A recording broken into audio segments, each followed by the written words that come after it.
हर हर महादेव, जय भोलेनाथ। नमस्कार दोस्तों, आप सभी का स्वागत है धर्म ज्ञान के मार्ग में। आज हम बात करेंगे मेष राशि वालों के लिए 1 से 30 सितंबर 2024 कैसा रहने वाला है। ये भविष्यवाणी सच होकर रहेगी 1000%। आ गया सपना पूरा होने का समय। दोस्तों, किस क्षेत्र में आपको लाभ मिलने वाला है और कहां कहां आपको सावधान रहना चाहिए, सभी महत्वपूर्ण बातें इस वीडियो में हम लोग जानेंगे। वीडियो को अंत तक लास्ट तक जरूर देखिएगा।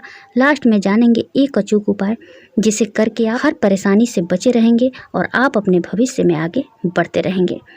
तो ऐसे ही वीडियो देखने के लिए यदि अभी तक आप लोग चैनल को सब्सक्राइब नहीं किए हैं, चैनल पर नए हैं, तो वीडियो को लाइक और चैनल को सब्सक्राइब कर साथ ही साथ घंटी को जरूर दबा लीजिएगा, जिससे कि मेरे वीडियो के नए नोटिफिकेशन सबसे पहले आप लोगों तक पहुंचे। कमेंट बॉक्स में हर हर महादेव, जय भोलेनाथ जरूर लिखिएगा इनकी कृपा पाने के लिए। चलिए जानते हैं विस्तार से आपका भाग्य, कैरियर, स्वास्थ्य, शिक्षा, प्रेम, परिवार, सब कुछ जानेंगे वीडियो में। आप लोग बने रहिएगा। शुरू करती हूँ आपके कैरियर से। मेष राशि वाले, कैरियर के दृष्टिकोण से यह महीना आपके लिए महत्वपूर्ण साबित हो सकता है। फिर भी आपको एक बात के लिए तैयार रहना होगा।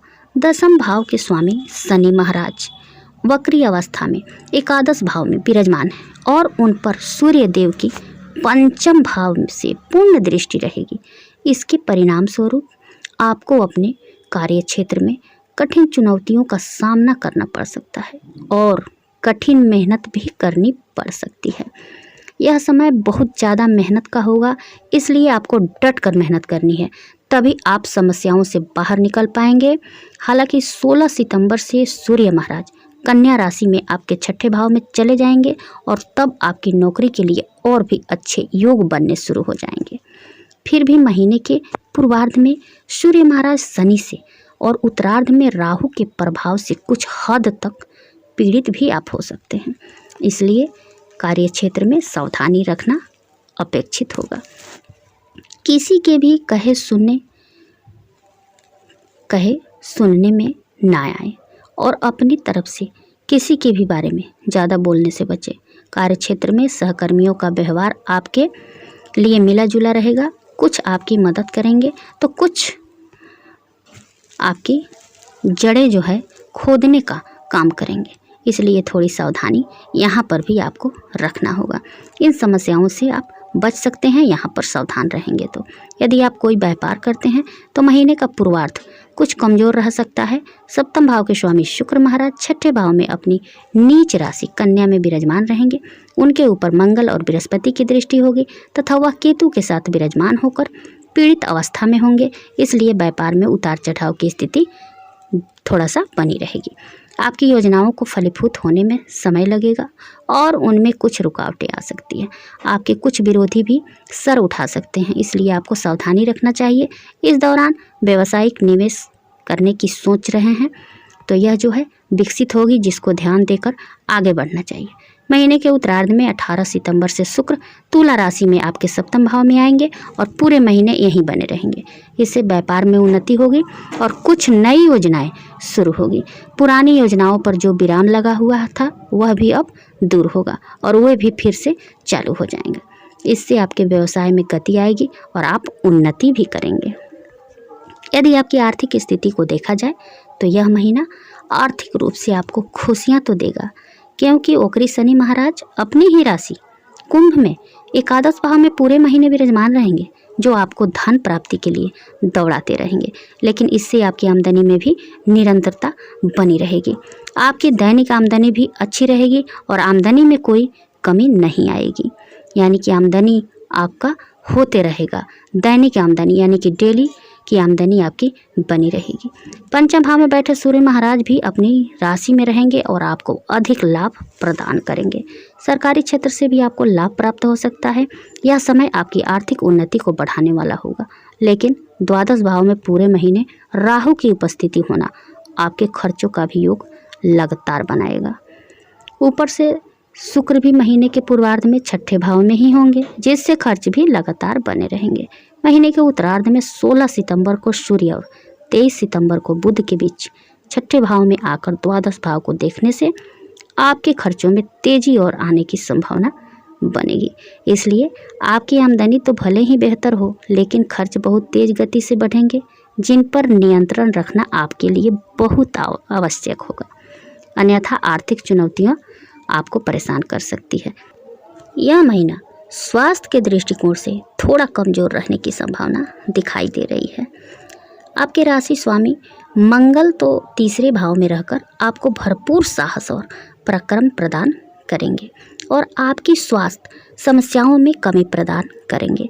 लेकिन दूसरे और सातवें भाव के स्वामी शुक्र महाराज छठे भाव में अपनी नीच राशि कन्या में केतु के साथ विराजमान रहेंगे और उन पर मंगल और बृहस्पति की दृष्टि होगी, जिससे आपको पेट से संबंधित समस्याएं और जिन जातकों को मधुमेह की समस्या है उन्हें ज़्यादा परेशानियों का सामना करना पड़ सकता है। अपने स्वास्थ्य और अपने खान पान पर बराबर ध्यान दें। यदि आपकी कोई दवाई चल रही है तो उसे नियमित समय पर आप लेते रहें और भरपूर परहेज करें। इसी से आप इन समस्याओं से निकल पाएंगे। महीने के उत्तरार्ध में शुक्र यहाँ से निकल जाएंगे तो समस्याओं में कमी आएगी, लेकिन सूर्य और बुध भी छठे भाव में आकर राहु केतु के प्रभाव में पीड़ित अवस्था में होंगे। इसलिए इस पूरे महीने आपको अपने स्वास्थ्य पर ध्यान देना होगा। यदि आप किसी प्रेम संबंध में हैं तो महीने की शुरुआत में सूर्य और बुध आपके पंचम भाव में रहकर आपके प्रीतम से आपकी दूरियों को कम करेंगे। आपका आपसी तालमेल बेहतर बनेगा। आप अपनी बातों को खुलकर अपने प्रीतम से कह पाएंगे। लेकिन शनि महाराज वक्री दृष्टि से पंचम भाव को देखेंगे, जिससे किसी की नज़र आपके प्यार को लग सकती है। इसलिए प्यार के मामले में थोड़ी नरमी रखें और अपने प्रीतम प्रेमी से थोड़ा कम मिलें, या मिले भी तो लोगों को ना बताएं, क्योंकि ज़्यादा लोगों को पता चलने से आपके रिश्ते में तनाव बढ़ सकता है। महीने के उत्तरार्ध में जब सूर्य कन्या राशि में 16 सितंबर को छठे भाव में चले जाएंगे, तब परिस्थितियाँ और बिगड़ सकती हैं और एक दूसरे से कहासुनी हो सकती है। फिर बुध महाराज 23 तारीख को आपके छठे भाव में चले जाएंगे, जहाँ पर सूर्य भी विराजमान होंगे। तो इस स्थिति में हल्का सा सुधार होगा, लेकिन आप कोई भी ऐसा काम ना करें जिससे समाज में आपको अपमान सहना पड़े। आपसी जो है समन्वय को बेहतर बनाएं और अपने रिश्ते में मर्यादित बने रहें। इसी से आपका रिश्ता बेहतर चल पाएगा। वैवाहिक जातकों की बात करें तो सप्तम भाव के स्वामी शुक्र महाराज महीने के पूर्वार्ध में पीड़ित अवस्था में छठे भाव में होंगे, जो आपके वैवाहिक जीवन के लिए अच्छा नहीं कहा जा सकता है और इससे आप दोनों के बीच तालमेल का अभाव रहेगा। रिश्ते में गर्मागर्मी बनी रहेगी और एक दूसरे को समझ पाने में भी समस्या होगी। इसका असर आपके पारिवारिक संबंधों पर पड़ेगा। लेकिन 18 सितंबर से शुक्र तुला राशि में आपके सप्तम भाव में लौट जाएंगे, जिससे इन परिस्थितियों में सुधार आने लगेगा और आप अपने जीवन साथी से अपनी समस्याओं को दूर करने की बराबर कोशिश करते रहेंगे और आप अपने वैवाहिक जीवन को और बेहतर बनाने की दिशा में प्रयास करेंगे। संभव हो तो उनके लिए कुछ नए उपहार खरीदकर आप ला सकते हैं या उनके साथ कहीं बाहर जाकर कुछ समय बिताएं। इससे आपका रिश्ता और बेहतर बना रहेगा।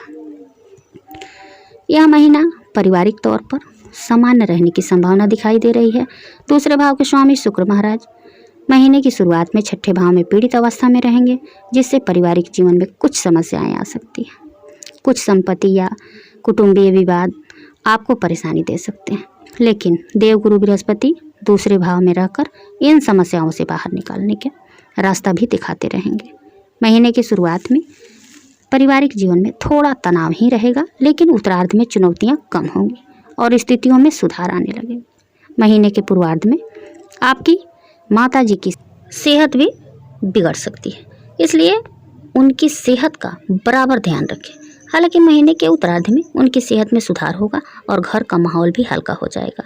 आपके भाई बहनों से कुछ कहासुनी तो हो सकती है, लेकिन समय के साथ वह भी आपकी मदद ही करेंगे, इसलिए उन पर विश्वास रखें और आप भी यथासंभव उनकी सहायता करते रहें। इससे आपके बीच अच्छा सामंजस्य बना रहेगा, जो परिवार को बेहतरीन बनाएगा। सारी बातें क्लियर हो गई कि कहाँ आपको लाभ मिलने वाला है और कहाँ आपको सावधान रहना चाहिए। अब चलिए जानते हैं उस अचूक उपाय के बारे में। आपको प्रतिदिन सूर्य देव को तांबे के पात्र से अर्घ देना चाहिए सुबह सवेरे। हो सके तो आप ब्रह्म मुहूर्त में यदि सूर्य देवता को जल चढ़ाते हैं तो इससे आपको अधिक लाभ मिलेगा। बृहस्पतिवार के दिन केले के वृक्ष की पूजा करें। कर्ज से मुक्ति पाने के लिए ऋण मोचन मंगल स्रोत का प्रतिदिन पाठ करें। यदि आपके ऊपर कर्ज है तो ऐसा आप करेंगे तो कर्ज से आपको मुक्ति मिलेगी। श्री मंगल महाराज जी के किसी भी मंत्र का आप नियमित रूप से जाप करें। जितना हो सके, जितना ही टाइम है आपके पास, थोड़ा सा जरूर करें। इससे आपको बहुत लाभ मिलेगा। जहाँ भी आप जो भी काम में हाथ लगाएंगे वो काम जो है बनने लगेगा। तो ज़्यादा से ज़्यादा आप मंगल देव की पूजा आराधना करते रहें। उम्मीद करती हूँ कि यह जानकारी आप लोगों को पसंद आएगी। यदि जानकारी पसंद आए तो वीडियो को लाइक और चैनल को सब्सक्राइब कर साथ ही साथ कमेंट बॉक्स में हर हर महादेव जय भोलेनाथ जरूर लिखिएगा इनकी कृपा पाने के लिए। फिर मिलती हूँ एक नई वीडियो।